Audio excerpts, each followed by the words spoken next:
en el Evangelio, no fueron aprobados en lo evangélico, porque los evangélicos, hay un lugar que le llaman el canon, donde todos los libros son aprobados y lo observan a ver si son inspirados por el Espíritu Santo. Entonces, si son inspirados por el Espíritu Santo, ellos lo aprueban. Ellos lo examinan, ellos tienen reglas donde ellos pueden determinar si un libro es inspirado por el Espíritu Santo o no. Como estos libros apócrifos se escribieron desde Malaquías hasta Juan el Bautista, donde el Señor dura 400 años sin hablar, ellos entendieron que como Dios estaba oculto, estos libros no fueron inspirados por el Espíritu Santo. Por ende, los evangélicos no tenemos esos 7 libros. Los católicos sí lo recibieron, porque quienes escriben estos 7 libros son sacerdotes católicos en el tiempo de silencio de Dios. Entonces, esos libros son libros históricos de lo que aconteció, como una historia que aconteció en esos 400 años. Ellos empezaron a narrar, pero no hubo una inspiración del Espíritu Santo. Entonces, la Biblia está escrita en 3 idiomas: el hebreo, el griego y el arameo. El Antiguo Testamento está escrito en hebreo y un poquito de arameo. El Nuevo Testamento está escrito en griego y un poquito de arameo. O sea que ahí están los 3 idiomas. También la Biblia fue escrita entre 1500 a 1600 años por más de 40 hombres. Estos 40 hombres en 1500 a 1600 años, muchos no se conocieron. Dentro de ellos habían pescadores, habían obreros, habían carpinteros, reyes, estadistas y así sucesivamente, profetas, pero muchos no se conocieron. Por lo menos Moisés escribió los 5 primeros libros. Vamos a suponer que Pedro en el Nuevo Testamento lo cita, pero no lo conoció. Entonces hubieron muchos que estuvieron ahí escribiendo, pero no lo conocieron, o sea, no se conocieron entre ellos. La Biblia no fue escrita por voluntad de hombre. No fue algo que el hombre le salió, voy a escribir la Biblia. No, fue una inspiración por el Espíritu Santo. ¿Y qué es inspirar? Es como que Dios toma su espíritu y llama el espíritu de la persona. Entonces ya usted no va a escribir lo que usted quiere, sino usted va a escribir lo que le dicta el Espíritu Santo. Por ende, cuando vemos un profeta que profetiza, si profetiza de parte de Dios, es que el Espíritu de Dios entró en el profeta y ahora el profeta está hablando. Y a veces la gente dice, oh, pero parece que me conoce. O alguien le dijo, no, es que el Espíritu de Dios, que lo conoce todo, entra al espíritu del profeta y entonces el profeta habla. Y por ende, todo lo que habla lo habla cierto. Cuando hablamos de inspirado, esto quiere decir que Dios mismo fue quien habló o escribió a través del hombre. ¿Cómo podemos saber que la palabra es inspirada por Dios? Porque hubo una secuencia, aunque nunca se conocieron. Hubieron algunos, por lo menos en el Nuevo Testamento, que se conocieron. Hubieron otros en el Antiguo Testamento que se conocieron. Pero del Nuevo Testamento, del Antiguo Testamento, algunos no se conocieron. Ahora, ¿cómo yo sé que es inspirado? Porque hubo una secuencia. No tuvieron nunca divorciado.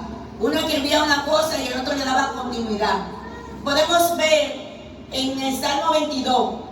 Vemos que el Salmo 22 dice, Dios mío, ¿por qué me ha desamparado? 1000 años después viene Cristo. Y Cristo en la cruz dice eso. ¿Sabía el rey David que el Señor Jesucristo iba a decir eso? No, no lo sabía. Pero el Espíritu Santo sí lo sabía. Entonces ahí vemos la secuencia de que alguien escribe no por voluntad de él, sino porque el Señor lo manda a escribir. Pero también Isaías, en el capítulo 9, versículo 6, habla de un niño que iba a nacer. Y que ese niño iba a ser admirado. Y que va a ser consejero. Y que va a ser príncipe de paz. Y va a ser Dios fuerte, Padre eterno. 750 años después, vemos que nace Jesús. Y Jesús dice, yo soy admirable. Entonces, ¿sabía Isaías lo que estaba diciendo? No, lo hizo guiado por el Espíritu Santo. Y entonces el Espíritu Santo luego confirma lo que le dijo. Eso es como que usted diga algo, usted dice, yo no sé por qué yo digo esto, pero eso es lo que el Señor pone en mi mente. Usted no sabe lo que está diciendo, pero el Señor sí sabe lo que está diciendo. Entonces usted está diciendo esto porque el Señor lo puso en su mente. No porque usted lo pensó, lo analizó y dijo voy a decir esto. Es porque el Espíritu Santo habló a través de usted y entonces eso usted lo dice. La Biblia es el libro más antiguo del mundo entero. De todos los libros de ciencia, de filosofía, de letras, la Biblia es el libro más antiguo. Y es el libro que fue el primero en ser impreso. Pero también es el libro que ha sido más traducido en idiomas y en dialectos. Por eso, en la Biblia ha llegado a muchísimos lugares, países, provincias, estados. ¿Por qué? Porque ha sido el libro más vendido del mundo. También dice que los nombres del Nuevo Testamento y Antiguo Testamento se inició en el siglo II. Decíamos en la clase del miércoles que en aquellos tiempos la Biblia estaba en rollo. Ya en el siglo II inician a dividirlo. Antiguo Testamento y Nuevo Testamento. Antiguo Testamento y Nuevo Testamento lo dividen y ahí se queda dividido. Entonces, cuando luego lo dividen, empiezan a poner capítulo y a poner versículo. Más adelante hacen esto en el siglo XI. Ahí empiezan a dividirlo en capítulo y versículo. Para que usted y yo podamos decir, yo voy a leer un capítulo o voy a leer el versículo tal. Porque en aquellos tiempos era un libro que se leía. Ahora no. Ahora está ahí, o le abrían el rollo, como cuando Jesús llegó al templo, le abrían el rollo. Cayó en tal parte, Isaías 61, pues ahí leyó.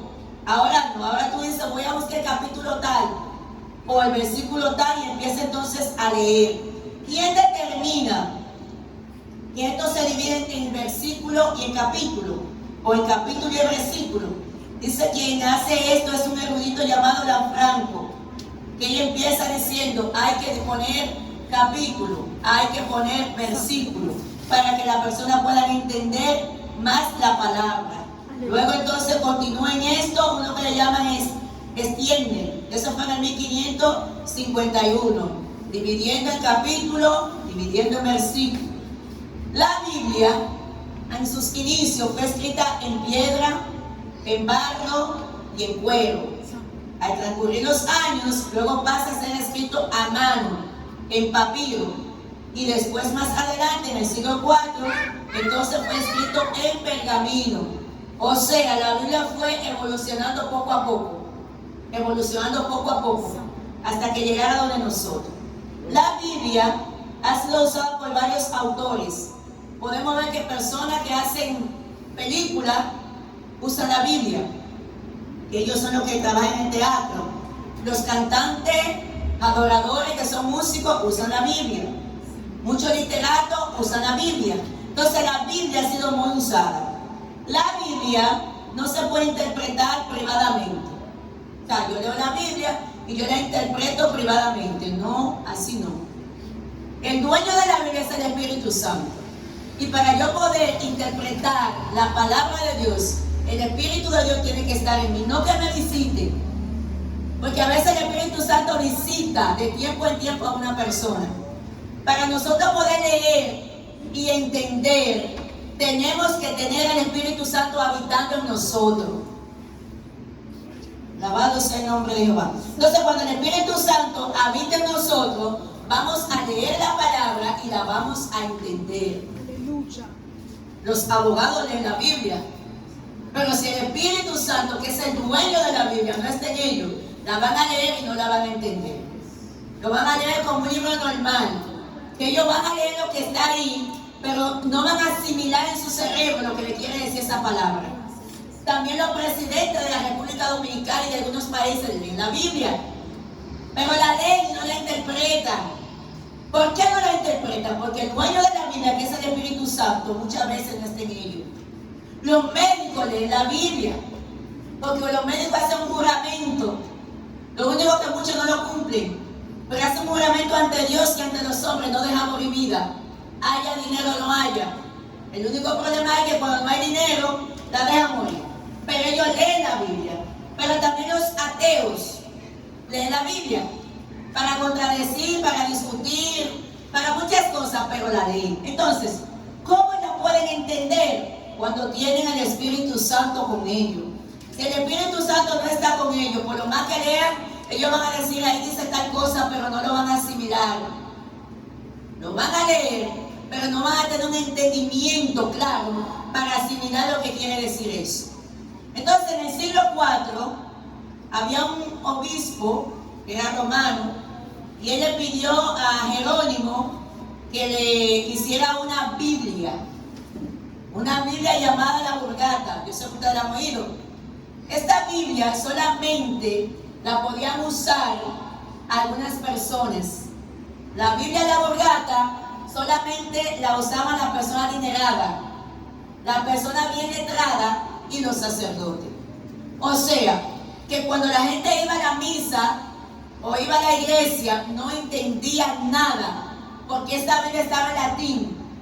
Entonces ellos se ponían de espalda y ellos empezaban a recitar la palabra, pero el que no tenía acceso a tenerla y a entenderla, llegaba a la misa y no entendía nada. Entonces, ¿qué pasa con esto? Como muchos no la podían entender, entonces iban y salían normal. ¿Dónde empieza la importancia de la Biblia? Cuando Martín Lutero ve esta situación, que está en la Biblia de la Vulgata, que no todos la entienden, que no todos la pueden tener, entonces Martín Lutero empieza a traducirla. Esa misma Biblia, que era la Vulgata, que estaba en latín, que nadie la entendía, solamente la gente, ya usted sabe, de buena posición, muy estudiada, y los sacerdotes. Entonces él viene y la traduce. Cuando él la traduce, después viene Gutenberg y la imprime. Entonces ahí empieza lo que es la importancia de la Biblia, porque inmediatamente este alemán llamado Martín Lutero la traduce, la Biblia empezó a llegar a muchos lugares. Entonces, ¿qué pasó? Llegó esta Biblia donde Casiodoro de Reina, que él era un español, era un teólogo pero español. Cuando él agarra esta Biblia, él dice, bueno, yo no la entiendo literalmente, pero ahora la voy a traducir al español. La van traduciendo de tiempo en tiempo, de tiempo en tiempo. Y en el 1569, Casiodoro de Reina agarra la Biblia y empieza a traducirla, a escribirla. Entonces, en el 26 de septiembre, él termina de transcribirla, 1569. Pero ya en el 27, o sea, otro día después, al otro día, lo constituyen aquí en República Dominicana como el Día Nacional de la Biblia. ¿Qué pasó con esto? Cuando Casiodoro de Reina la transcribe o la traduce, que esa es la palabra adecuada, entonces viene Cipriano de Valera y la revisa. Cuando Cipriano la revisa y ya Casiodoro la había escrito o la había transcribido, entonces ahora tenemos la Biblia que le llaman Reina Valera. Reina porque Casiodoro de Reina es quien la traduce o la transcribe, traduciéndola, y Cipriano de Valera porque él la revisa. Entonces ahí tenemos ahora Reina Valera. Uno hizo una parte y el otro hizo otra parte. Ahí empieza la importancia de la Biblia. ¿Por qué es importante? Porque ya ahí entonces todos los que tienen lengua hispana empiezan a recibir la palabra. Todo aquel que habla en español empieza a comprar la Biblia, empieza a tener Biblia en su casa.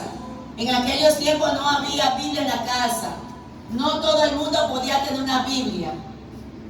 Luego que este español la transcribe, entonces sí podemos tener Biblia. Sí, ya ahora le encontramos muchísimas partes, diferentes versiones, diferentes años y así sucesivamente. O sea que cada uno de nosotros tenemos el acceso a tener una Biblia en la casa. Entonces esta Biblia tenemos que leerla. ¿Cómo nosotros leemos esta Biblia? Que Casiodoro de Reina transcribió al español para que usted y yo hoy conozcamos la palabra de Dios. Decíamos el miércoles que lo primero es hacer un hábito. Yo tengo que hacer un hábito de la palabra de Dios. Yo no puedo leer la Biblia simplemente por leerla, sino que yo tengo que hacer un hábito para que mi espíritu y mi carne se sometan cada día a leer la palabra. ¿Cómo yo hago un hábito? Yo duro 21 días a un mes leyendo todos los días a la misma hora. Todos los días a la misma hora. Entonces cuando yo leo todos los días a la misma hora, ya mi cuerpo se adapta. Acuérdense que ustedes y yo somos adaptables. Nosotros vamos a un lugar y rápidamente nos adaptamos. Entonces, nosotros, si empezamos a leer la palabra, nos vamos a adaptar a leer la palabra todos los días. Así como usted y yo comemos comida, que comemos 3 veces al día, que si usted come el desayuno, la comida ya usted la quiere comer, así es la Biblia. Ese es el alimento para el espíritu. La comida es alimento ¿para qué? Para la carne, pero este es alimento para el espíritu. Entonces, cuando nosotros ya hicimos el hábito de esos 21 días o 30 días leyendo la palabra de Dios, ahora antes de leerla yo tengo que orar al Espíritu Santo. Porque acuérdense que el dueño de la palabra de Dios es el Espíritu Santo. Yo le voy a orar al Espíritu Santo para que Él me guíe y me dé entendimiento de lo que yo voy a leer. Entonces, cuando ya Él me dé entendimiento, yo voy a leer y voy a entender lo que yo leo. Yo leo y voy a entender lo que leo. Entonces, ya después que yo hago el hábito, que yo sé cómo voy a leer la palabra o a escudriñarla, que voy a hablar del Espíritu Santo, que el Espíritu Santo me va a guiar, entonces yo voy a seleccionar los pasajes que yo voy a leer.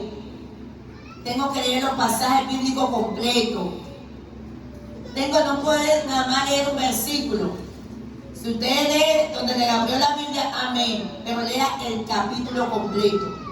Y si ese capítulo es una continuación del anterior, vaya al anterior y entonces siga leyendo ese que le salió. También usted tiene que saber qué usted está leyendo. Cuando usted lea, trate de hacer un análisis y escribir. Yo siempre digo que es bueno que tengamos un cuaderno cristiano, de nosotros hacer nuestro bosquejo, de escribir todo lo que entendemos. Entonces usted tiene que saber si lo que usted está leyendo es una narración, si es una exhortación, si es un relato histórico, si es un poema como los salmos, ¿qué usted está leyendo? Entonces, cuando usted sabe lo que está leyendo, en medio de esa lectura aparecen palabras desconocidas, no la pase por alto. Busque un diccionario, en Google, donde sea, pero busque esa palabra. Porque pueda que esa palabra sea el origen de ese pasaje bíblico, y si usted lo pasa por alto, lo va a leer y no lo va a entender. Entonces, tenemos que usar siempre diccionario. También tenemos que aprender versículos bíblicos, aunque sean 2 versículos por semana, porque eso nos va a ayudar a nosotros a familiarizarnos con la palabra de Dios. Entonces, en el Nuevo Testamento podemos ver que 8 personas, de esos 40 que escribieron la Biblia, 8 escribieron el Nuevo Testamento. Uno de estos fue Mateo, el otro fue Marcos, Lucas, Juan, Pablo, Pedro, Santiago y Judas. No Judas Iscariote, sino Judas Tadeo. Cada uno de ellos escribieron. Hay 8 hombres en el Nuevo Testamento. O sea que 32 hombres escribieron el Antiguo Testamento. Entonces, vemos aquí en lo que hemos leído, Hebreos 4:12, dice que la palabra es viva y eficaz, y más cortante que toda espada de 2 filos. O sea que cuando yo leo la Biblia corta para allá y corta para acá. No es que cuando yo leo la Biblia y estoy predicando, nada más Dios le habla al que oye, sino también le habla al que habla. O sea, la persona que está hablando, Dios le está también hablando a través de su palabra. Entonces, esta palabra es tan profunda que es como un bisturí que penetra hasta lo tuéstano. O sea, la palabra de Dios dice cómo estamos. Dice la condición de vida que tenemos delante de Dios. Porque para eso se encarga la palabra. Entonces la palabra de Dios nos endereza. La palabra de Dios nos organiza nuestras vidas. Organiza nuestro testimonio. Porque la palabra es viva y eficaz. Y discierne lo más profundo que hay en nosotros. Entonces vamos a ver cómo murieron las personas que escribieron en el Nuevo Testamento. Fueron 8. Vamos a ver de estos 8 cómo murieron. Dice que Marco escribió. Usted sabe que Marco no era judío. Cuando Marco escribe, dice que este murió en Alejandría, Egipto, después de ser arrastrado por caballo. O sea, este hombre muere cuando los caballos lo arrastran. ¿Pero por qué lo arrastran? Porque él predicaba el Evangelio. Él hablaba de la salvación. Él iba donde estaban las personas y empezaba a hablar de Cristo. Donde quiera que llegaba, que no gustaba, esto molestaba. Entonces agarraron un caballo y lo pusieron a alarlo a él. Y él muere aquí. Ahí él muere. Pueden apagar esa luz para que se vea mejor. De aquel lado. Ajá.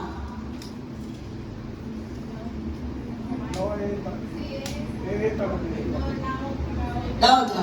Ok. Ahí se ve mejor, ¿verdad? Entonces miren ahí donde él está. Él está siendo arrastrado por caballo. Ese Marco que usted y yo leemos en el Nuevo Testamento, por él predicar la palabra de Dios, él lo agarraron y pusieron caballo a arrastrarlo hasta matarlo. O sea que no fue cualquier cosa.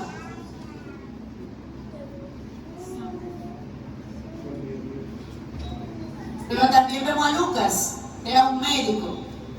Este Lucas lo ahorcaron. ¿Usted ve cómo está colgando ahí? Por él predicar el Evangelio de Cristo, allá en Grecia fue ahorcado. Para que no hablara, no predicara, la gente no se salvara. Solamente por eso, fueron personas mártires que murieron por hablar de la palabra de Dios. Esta palabra que tiene una hermosura, ellos tenían que callarla, porque cuando la hablaban lo querían matar y muchas veces terminaban matándolo. Por lo menos a ellos terminaban matando. Ahí vemos a Juan. Usted va a notar la olla aquí. Es un caldero de aceite. Ahí están friendo a Juan. Juan lo agarraron y lo entraron allí. Este hombre murió de muerte natural, pero primero lo frieron en una olla de aceite. Por él está predicando la palabra de Dios. Pero dice que milagrosamente este hombre salvó y la piel no se le fue. Solamente por predicar. Porque en aquellos tiempos reinaba Roma y no quería que hablaran de Cristo. Entonces, como no querían, ellos no se iban a callar. Porque como apóstoles que ellos eran, tenían un testigo, o sea, eran testigos de Cristo. Cristo los llama, Cristo los comisiona y ellos no se iban a quedar callados. Entonces, cuando ellos empiezan a hablar, tuvieron que enfrentar muchas situaciones. Y este hombre a ellos sacan luego, pero estaba bien. Pero primero lo frieron.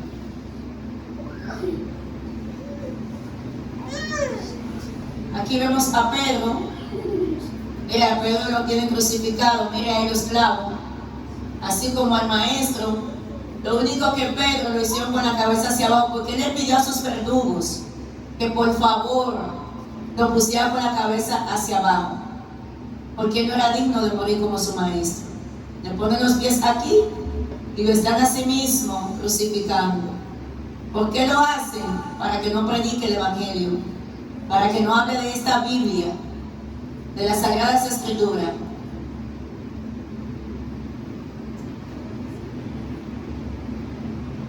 A Santiago, dice que Santiago fue arrojado.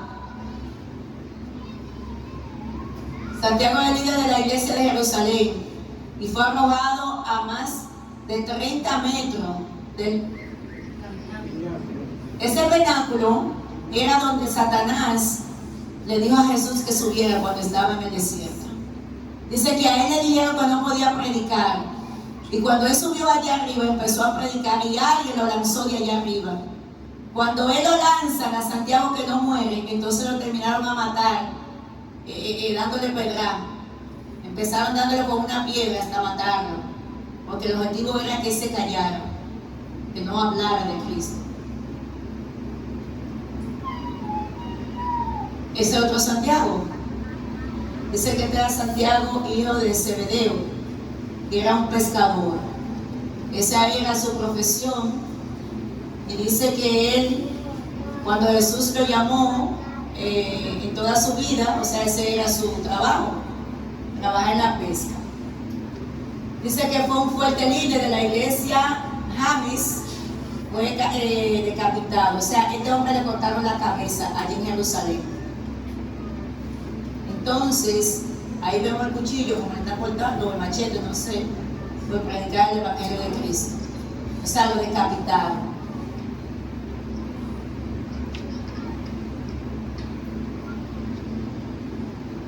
Bartolomé es el mismo Natanael. Ustedes ven cómo le están pegando ese brazo. ¿Ustedes saben cómo uno le quita la piel a un pollo? Así le quitaron la piel a Bartolomé. El mismo Natanael. Dice que Bartolomé era una parte del nombre Natanael. Entonces él está predicando.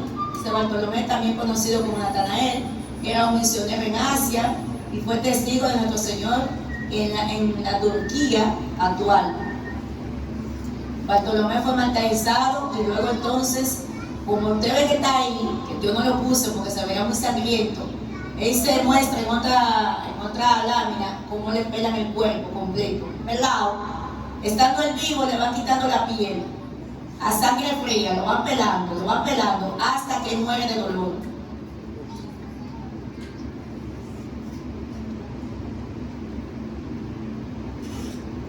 Usted ve a Andrés. Andrés le pusieron una cruz X, porque él decía que no era digno de morir en una cruz normal como murió Jesús. Entonces él pidió una cruz X. ¿Usted ve que lo tienen abierto? Es porque la cruz es como una X. Y allí él muere.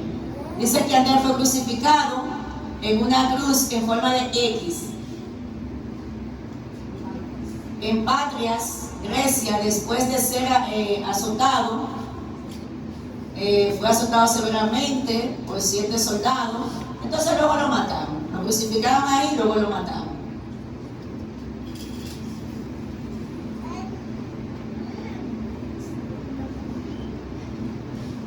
Dice Tomás, que Tomás muere por una lanza en su costado.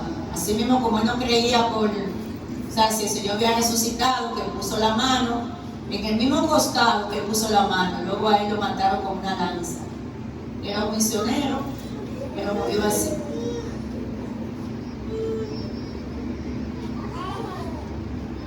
Matías, ustedes saben que este fue el apóstol que vino a tomar el espacio de Judas Iscariote. Este hombre fue apedreado hasta, bueno, lo apedrearon con el capitán. Él ahí donde él está. Todo eso era por predicar la palabra de Cristo.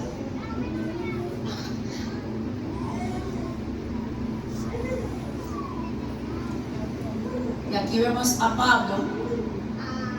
Todos conocemos que Pablo fue apresado durante un tiempo y que a Pablo Nerón lo mandó a cortarle la cabeza, o sea, fue decapitado. Todo esto era por él predicar la palabra. Mientras él estaba en la cárcel, él hacía las epístolas allí, pero luego de todas esas epístolas, estando preso, porque él nunca se detuvo, después Nerón le mandó a cortar la cabeza. Entonces, el único que me faltó fue Mateo, que estaba buscando y dice que posiblemente él fue muerto por una lanza, el cual no está ahí. ¿Qué me dice a mí esto? Que estos discípulos no escatimaron nada para hablar la palabra de Dios. A nosotros hoy día se nos hace fácil predicar el Evangelio. Para nosotros es fácil agarrar la Biblia y evangelizar. En aquellos tiempos no era así. Y esta gente nunca se detuvieron. Pero usted le pregunta mucho, dime, ¿está evangelizando? ¿Está llevando la palabra? Porque todos somos comisionados a llevar la palabra del Señor. Muchos la hacen, otros no lo hacen. Esta gente entregaron su vida porque murieron como mártires. O sea, un mártir es aquel que muere por la fe de Cristo. Aquel que le dice que niegue a Cristo y ellos dicen no lo voy a negar. Entonces, nosotros tenemos la facilidad de predicar y muchas veces no lo hacemos. Sin embargo, esta gente, a costo de su vida, lo hacían. Sin importar que iban a dejar su familia, que iban a dejar todo, su trabajo, todo lo que tenían. Por ello predicar la palabra. Ellos entendieron que la comisión de ellos era predicar la palabra de Cristo. Sin embargo, usted y yo que tenemos la Biblia, diferentes versiones, estamos cómodos, mis hermanos. Muy cómodos. De cualquier cosa la gente no se mueve de su casa. Esta gente se movía sin importar lo que sea. Pero nosotros nos hemos acomodado que si llueve yo iba a evangelizar, pero como llovió no voy a ir. O sea, como que no analizamos el sacrificio de Cristo en la cruz. Esta gente analizaban tanto que su boca no se callaba. Por eso murieron. Porque cuando lo mandaban a callarse, ellos decían, no podemos dejar de hablar de Cristo. Pero ellos sentían un compromiso, que es lo que le falta muchas veces al pueblo de Dios. Cuando usted ya tiene un compromiso con Cristo, usted sabe que está comprometido con Él. Y usted va a tratar de hacer lo que Él lo mandó a hacer. Pero a veces ponemos por delante nuestras necesidades, ponemos por delante nuestras situaciones. ¿Y Cristo para cuándo? Cristo pudo decir, mire, yo estoy muy cómodo aquí. Tengo un trono de gloria, donde me alaban, donde me adoran. Yo no me voy a mover de aquí. Pero Él dijo, no, yo voy a dejar todas mis comodidades. Yo voy a dejar todo lo que yo tengo. Y yo voy a ir a morir por ellos, porque ellos por sí mismos no pueden hacer salvo, o sea, no se pueden salvar. Entonces, el Señor deja su trono de gloria, sus comodidades, y viene aquí con un sacrificio, anegándose a Él mismo. Pero nosotros muchas veces pensamos en nosotros antes de salir a llevar la palabra. Nosotros pensamos en los quehaceres de la casa antes de salir a llevar la palabra. Y las almas perdiéndose. Y Dios cuenta con usted y cuenta conmigo. Porque para Dios el hombre es muy importante. Por eso Dios todo lo que iba a hacer dijo al hombre. Voy a escribir mi palabra, déjame leer al hombre. Voy a profetizar, déjame leer al hombre. Porque el hombre fue hecho a imagen de Dios, conforme a su semejanza. El problema es que muchas veces el hombre, como no sentirse con ese compromiso, el tiempo pasa y pasa. Y muchas veces no hacemos lo que Dios nos manda a hacer. Entonces se puede pensar que si Cristo viniera hoy, ¿qué nosotros le vamos a decir? Porque puede que hay muchos que estén bien, pero ¿y si Él viene? ¿Qué le van a decir a unas personas? Que yo pensaba hacerlo mañana. Y cada día más estamos como posponiéndolo, con tal de no hacer lo que Dios nos mandó a hacer. La palabra de Dios fue algo que tuvo precio. Para que usted y yo tengamos esa Biblia que usted y yo hoy la tenemos para ir para acá, que a veces está llena de polvo, que a veces la tiramos, que no le da mucha importancia. Esa palabra, para ser escrita, se derramó mucha sangre. Pero muchas personas que perdieron su vida. Pero a veces es como lo mismo hoy en día, de los patriotas que tenemos. Esos patriotas que hicieron esta isla libre, derramaron mucha sangre. Sin embargo, la gente no respeta los símbolos patrios. Se está cantando el himno y la gente no respeta. No respeta la bandera. ¿Pero por qué viene eso? Porque usted no ha tenido un compromiso claro.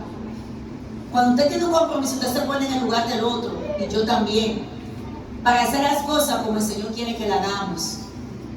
En aquel tiempo la cosa era diferente. Cuando se cantaba el himno, había un respeto y una reverencia. Hoy en día los muchachos no quieren cantar el himno, ni siquiera muchos se lo saben. Pasa igual con la palabra de Dios. La palabra de Dios, que fue escrita con mucho sacrificio. Usted le pregunta mucho y un versículo no se lo sabe. Usted le pregunta de tal historia y no se la sabe. Entonces la Biblia tenemos que escudriñarla, no leerla por leerla. Escudriñarla para que cada día más aprendamos más de ella y atesoremos esta palabra y la hagamos de nosotros.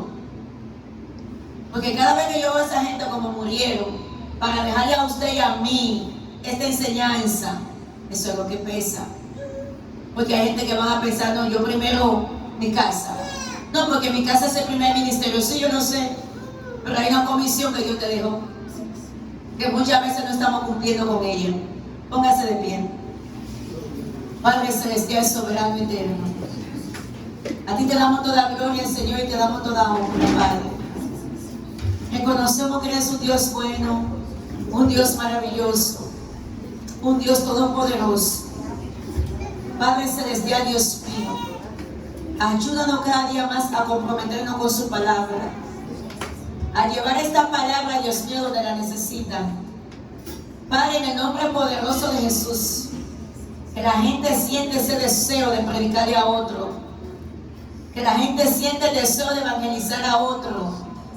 Esa gente murieron, perdieron su vida, porque salieron de su casa a llevar la palabra a otra nación, y en esa nación lo mataron. Pero ellos murieron como mártires. ¿Sabe por qué? Porque ellos decían: prefiero morir haciendo lo que Dios me mandó a yo morir tranquilo en mi casa.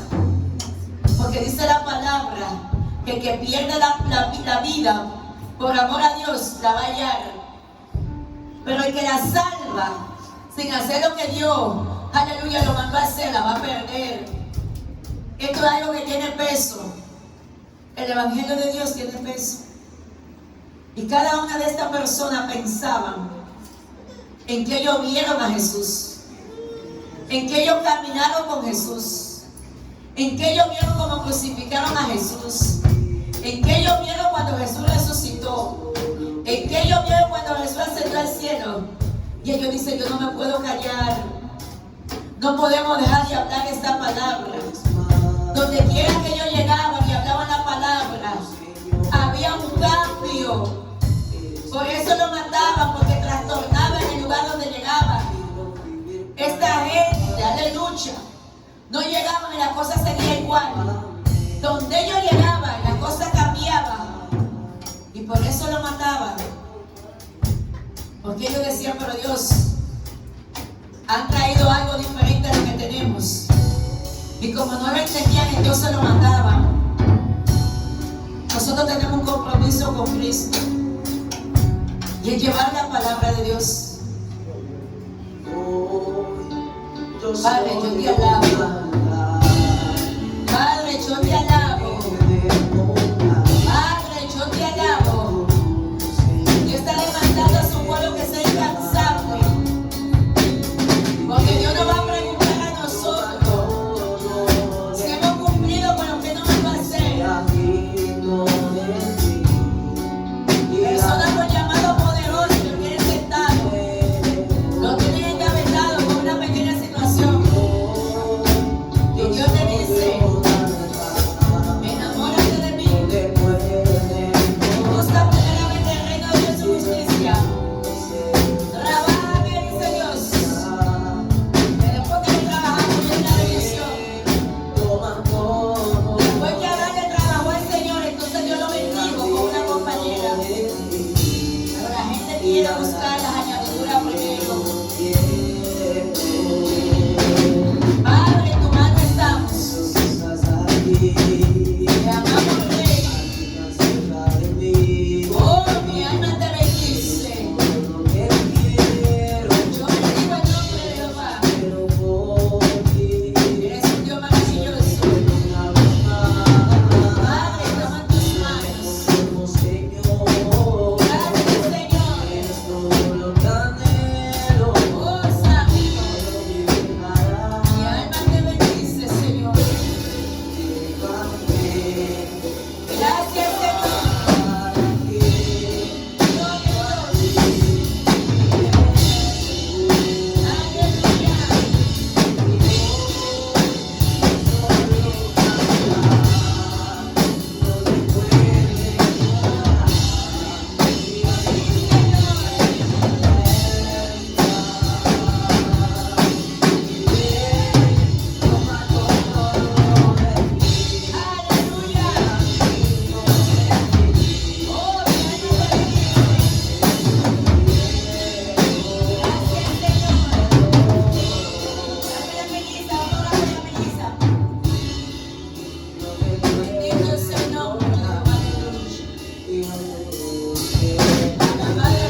esperando para arrancar. Y el Señor está demandando de ti, porque lo que te entregó no es para que lo engavete, dice el Señor. Yo puedo ver así mismo la cara que el Señor me revela.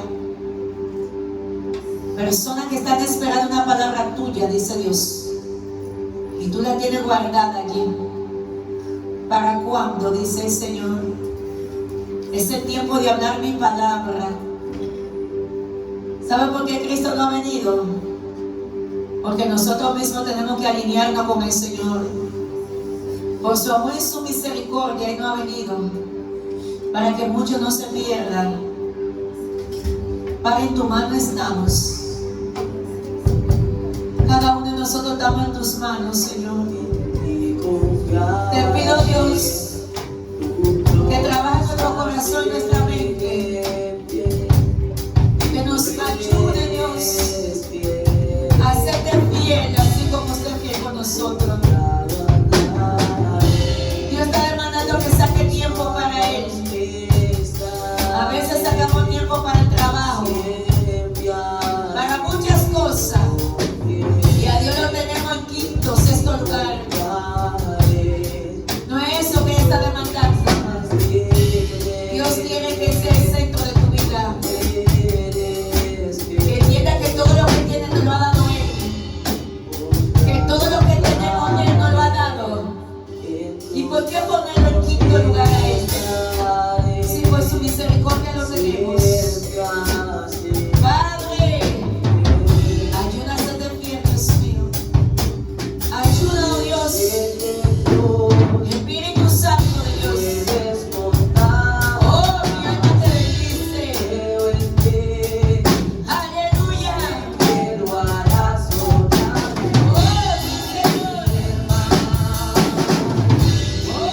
Santo.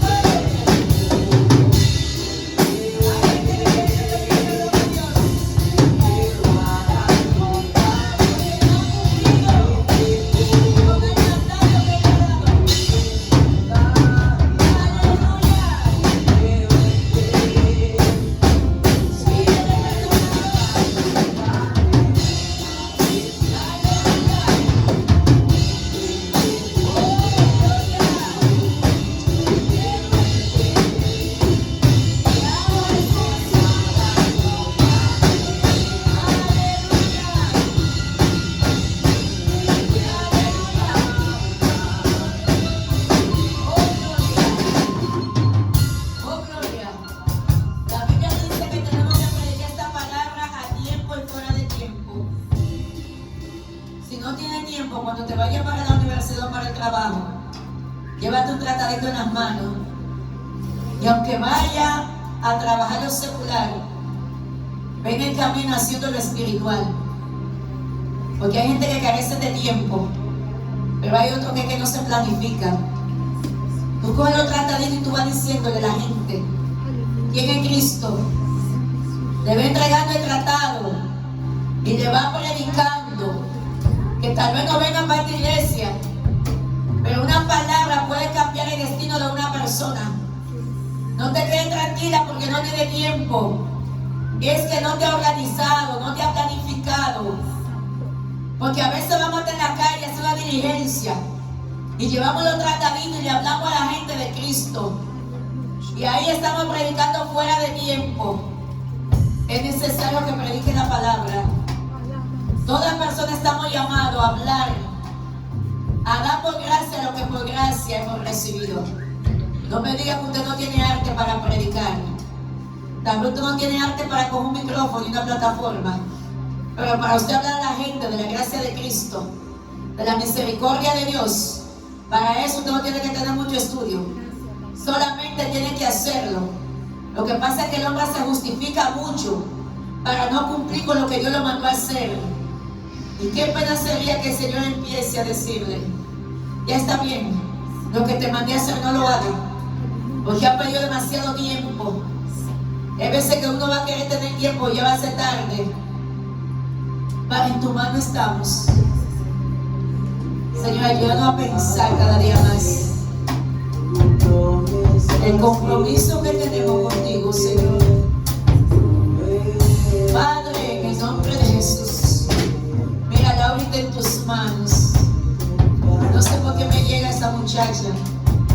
Padre, pasa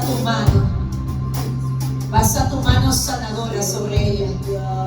Padre, en el nombre de Jesús, desbarata los planes del diablo contra ella.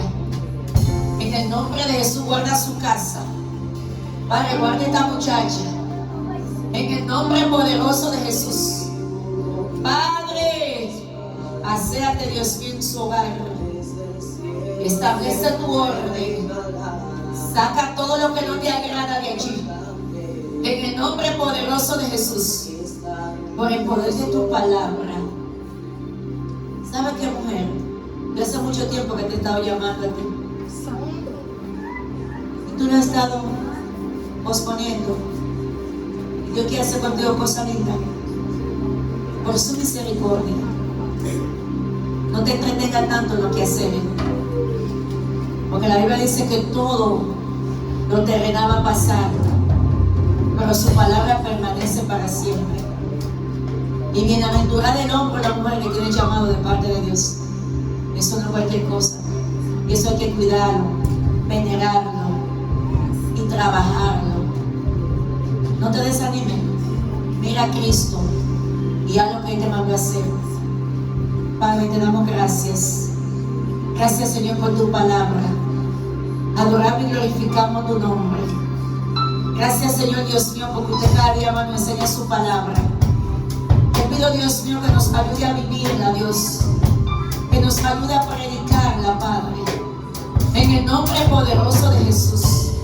Capacítanos día tras día, mi Dios. Ayúdanos a serte fiel. En el nombre poderoso de Jesús. Mira, Señor, que nos vamos a despedir de este lugar. Nunca jamás de tu presencia, Padre. Llevar una ala de bendición. En el nombre del Padre, del Hijo y del Espíritu Santo. Saludarlos unos a los otros. Dios me le bendiga.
A veces